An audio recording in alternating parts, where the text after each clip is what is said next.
Hello, welcome me Beyond the Stands, the next episode. Today I'm just on my own without my co-host Chris. He's got some family commitments, so he couldn't make it today. But let's dive into today's topic, which is VAR. So officially, VAR is just not controversial anymore. It's literally is broken.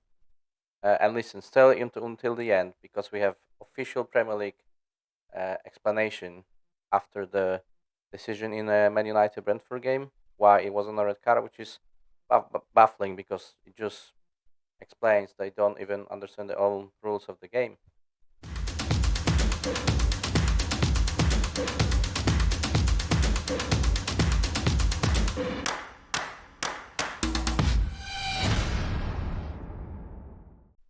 So every single week we see strange delays, bizarre interpretations of the laws, complete lack of consistency. And this weekend, I think system hit new low. We've seen we've seen many strange decisions, but what's the worst? It took a long time in some games to review these decisions. So we're gonna have a look at the Man United missed red card with Collins, Chelsea controversial no penalty with Malo Gusto, very high kick against Inter, and we're gonna discuss a bit a situation in a Liverpool Palace game when they were actually reviewing potential disallowing goal when Salah potentially touched the ball with his hand. So we're gonna dive into that. Let's focus on the Man United Brentford game first. Uh, so the most dangerous inconsistency is literally the rules about denying obvious goal scoring opportunity. It's called DOXO. Uh, like to get into this error, you need to like understand the fundamental law in this rule. So the actual DOXO rule has two parts, uh, and it's now the first part is like focuses on a double jeopardy. Uh, it literally dictates whether a defender gets a yellow card or a red in the fall when the fall denies a clear scoring chance inside the box. So if the defender commits the foul while genuinely attempting to play the ball or challenging for the ball, they receive a penalty and a yellow card, and the defender or whoever was the last player committing the foul can stay on the pitch. Like this is the protection, so they're not getting like double penalized. However, if the foul is for other offense, as called in the law of game, like holding, pulling, pushing, with no genuine attempt to play the ball, they receive a penalty and a red card. And the double jeopardy protection does not apply for the rule. And we could clearly see that Bryan Mbeumo was like clearly pulled, so he couldn't even like get to the ball. He was clearly like in front of Collins before defender literally hold him down inside the penalty box, and Coleman's no attempt whatsoever to play the ball. He was just pulling Wemo. Uh, so therefore, the part two of the law, it should have been a red card and a penalty. So this is obviously by the law, by the rules of the game. What actually VAR done wrong in there? So the official Premier League Match Center issued like in my opinion, shocking justification after the game. So they said VAR also checked the referee's calls of a yellow card to Collins and deemed that Buemo wasn't in control of the ball. Clearly, of course, he wasn't in control of the ball because, well, he was pulled by Collins, right? So, of course, he wasn't in full control of the ball. However, the conclusion is that the concept is that a player must have a control of the ball to be denied an obvious goal scoring opportunity in this specific scenario doesn't exist in the law of games. The law only requires that Mbeumo would likely have reached the ball and had a scoring opportunity, basically a chance. It's more about likelihood. Can he score a goal from that position? Not does he have a control over the ball. Uh, so in fact, the officials actually make a faulty justification, keeping a player on the field that should be receiving a red card. Uh, so they literally directly misinterpreting the rule of the book. Simple as. So I think that could be a game changer in that game. Of course, Bruno missed that penalty. You can argue was it due to the fact that it took ridiculous amount of time to make that decision because first VAR was looking, is it a penalty? Luckily, that didn't take them too long to check. But then they was looking for ages, is it a red card or not? And this is another problem. Apart from making a wrong call, that call took about 4 minutes. So in that time, obviously, we all know players have their routines to prepare to score. And you can argue, from playing like Bruno, we expect a bit more, and he still should score the penalty. There's no doubt. However, we shouldn't even have this discussion because it just clearly proves how bad decision or decision that takes too long can impact the game. We wouldn't then have this, what if, because that wouldn't exist. And over this weekend, we have another like controversial decisions with in Chelsea Brighton game. So the first one you could argue was it a correct decision with the red card. I think it was correct decision because there was clear contact there. So I think the red card was a correct decision. However, what baffled me later on, the situation with Minte and Malo Gusto. So obviously, Malo Gusto raises his leg like very very high when Minte kind of leans forward to get to that ball. And in my opinion, it should be a penalty, potentially another red card. But VAR never like told referee to even check it. Uh, so Malo Gusto like raises his boot really high. Minter like leans goes in. It's obviously his face is like that. It's like a reckless challenge. That could end up very very bad. It doesn't mean it has to be a like full on contact. You have to actually take the player off. You just raising your leg so high, it's enough to, to call it a penalty. To be honest, then VAR checked it. They agreed with the on-field decision, uh, and they actually said the referee call of no penalty was checked and confirmed by the VAR. What they deemed there was no conclusive evidence that Gusto made any contact with Minter. For me, the key issue here is a high bar for like conclusive evidence. We have seen far softer like hybrid challenge with the red cards, uh, and yet here inside the box, a clear high dangerous challenge is waved away because VAR could not find single perfect angle to overturn the no penalty call. Like, come on, we have to be more better than that. If the ball is dangerously high, it should be penalized. Simple as that. And VAR allowed a subjective lack of angle to overrule the principle of dangerous play. Simple as.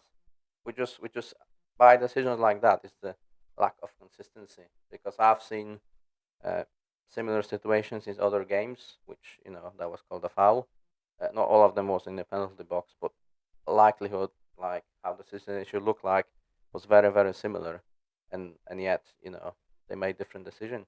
So this is another problem: the lack of consistency. Uh, and again, decisions like that are delaying the game.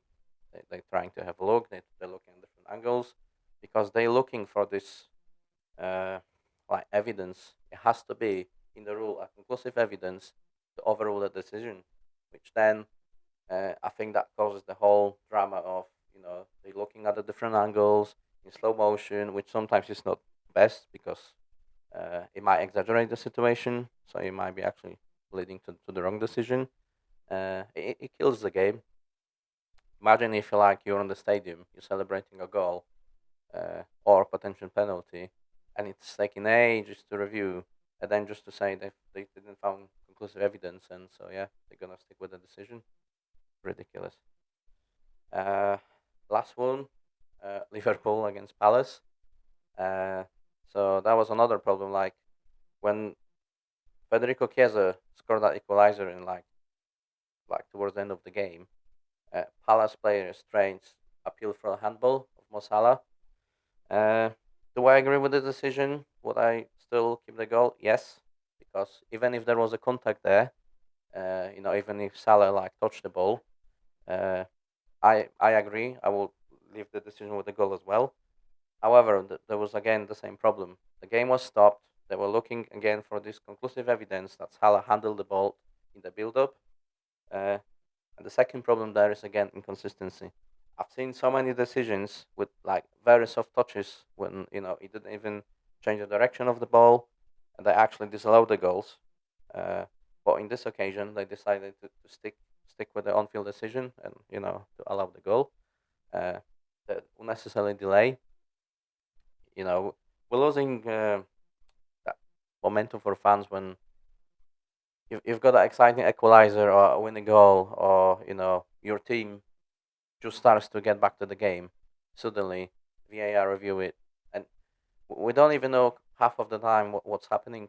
There's less and less replays showing during the game as well. If you're not live on the stadium, actually explaining what's happening. So quite often you will just hear, "Oh yeah, they just review it. They're sticking with the decision." And later on, we have to listen to the officials. We have to listen to Horror Web apologizing. Oh yeah, we've made that wrong. Eh, we need to be better than that. To be honest, it's disappointing. And if we look at the pattern this weekend, a player who should have been sent off stays on the field. If we're going to the Collins in a Bradford United game, end of the day, yes, I agree that Bruno should score it absolutely. But if you combine that, you know, that long time, that waiting time, threw Bruno off, and it happened to him before, it could potentially lead to him missing the penalty. Second thing, obviously United will play in advantage. Was it abysmal game from from United? It was. However, with the rules of the game, he should be red carded. He should be off the pitch, and United could have chance to overturn the game in their favor. But with this decision, game finished as it finished. So it's a bit of unfair, I think.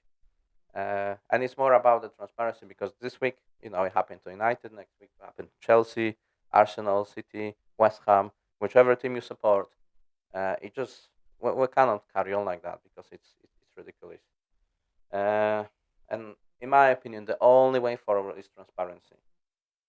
So even Howard Webb himself, he said something like, "I'm like all open for transparency, trying to draw the curtain back, the decision making." Uh, so yeah, bring it because we still remember that shocking decision from last season when Liverpool was robbed from absolutely correct goal when Diaz was like deemed offside, and then actually turned out that VAR realized that it was a mistake. He was actually onside, but because didn't communicate well, they actually said, "Yeah, yeah, we're sticking with the decision."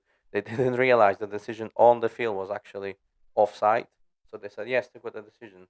Later, then realized, oh, sorry, it was actually onside. Too late. Referee started the game.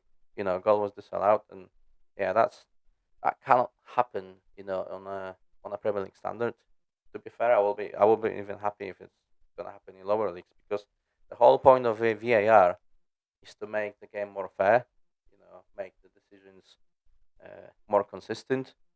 However, I think, especially this season, we only have like 6, 7 games in the season, and amount of mistakes they've done, it's shocking.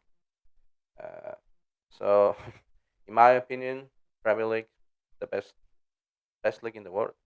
There's no doubt about that. And it's time that finally the referees, the VAR, will like cope up with the standards as well. Because for me, they're making too many mistakes, uh, and they don't learn from them. This is another point. They should actually learn from their mistakes, how to not make them again. Uh, what actually led to the mistake, and basically improve the standards a bit because eh, end of the day, some of these decisions might actually lead who's gonna win the title because seems like this season we're gonna have like very very tight title race. Too early to say, but you can see that there is no team for now that is like convincing that they're gonna win the league. It could be like point marking, could be goals marking. So this decision could be crucial this season to decide who's gonna win the title. So they need to actually up the game, the referees and the VAR, and sort it out. So we're not gonna see it again. So this is what I think about these weekend games. And now I want to hear your voice. Should Nathan Collins have been sent off, or do you disagree? Do you think that was a correct decision to keep him on? Just let us know in the comments. Also, don't forget to smash the like button. If you agree that VAR needs an overhaul, subscribe for the channel to not miss the next episodes. Yeah, and let's grow the community together. Thanks, and see you the next episode.